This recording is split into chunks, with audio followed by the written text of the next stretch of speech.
आमदार वैभव पिचड यांचा लवकरच भाजपमध्ये प्रवेश होणार आहे या सोशल मीडियाच्या वृत्ताच्या स्पष्ट शब्दांमध्ये आमदार पिचड यांनी खंडन केलंय।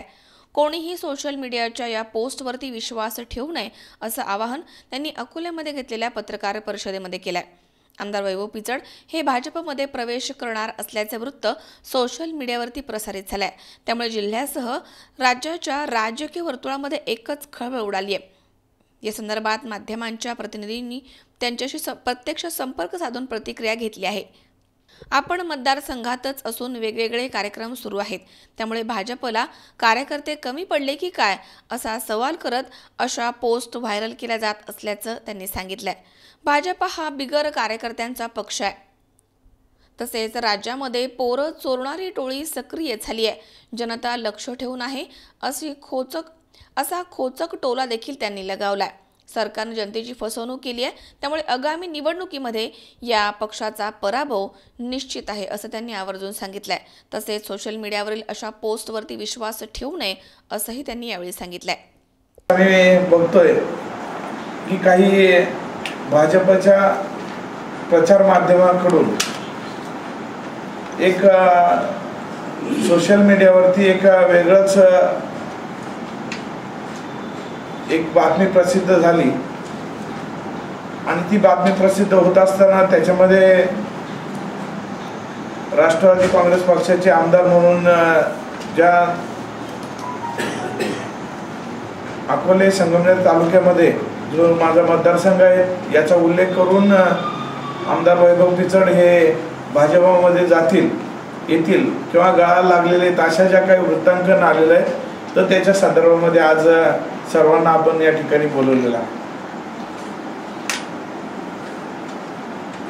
मुळात ज्या तालुक्याची ओळख करून देत असताना मला सांगायला या गोष्टीचा अभिमान वाटतो।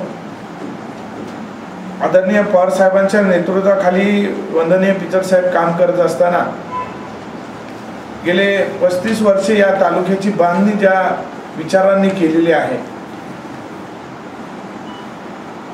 त्याचबरोबर हा तालुका बांधत असताना सर्वप्रथम आपण पाहत असाल का आदरणीय पिचड साहेबांच्या बरोबर ज्यावेळेस काम करत असताना आदरणीय पवार साहेबांनी जो विश्वास टाकत असताना वेगवेगळी पदं, मंत्रीपद असतील, विरोधी पक्षनेते पद असेल किंवा किंबहुना राष्ट्रवादी काँग्रेस पक्षाच्या अध्यक्षपदाची राज्याची धुरा देखील देण्याचे काम आदरणीय पवार साहेबांनी केलं आणि त्याला देखील आदरणीय पिचड साहेबांनी अतिशय चांगल्या पद्धतीने न्याय देण्याच्या पद्धतीने भूमिका केली। आजपट्ट्याच्या जो विकास कामांकरता देखील तत्कालीन सरकारकडून आणि आदरणीय अजितदादा पवार साहेब असतील, त्याचबरोबर आदरणीय आर पाटील उर्फ आबा असतील, भुजबळ साहेब असतील, यांच्या माध्यमातून जे काही खऱ्या अर्थाने या तालुक्याच्या विकासाच्या संदर्भामधली जी कामं घडलेली आहेत याचा विसर आम्हाला कुणालाही पडणार नाही।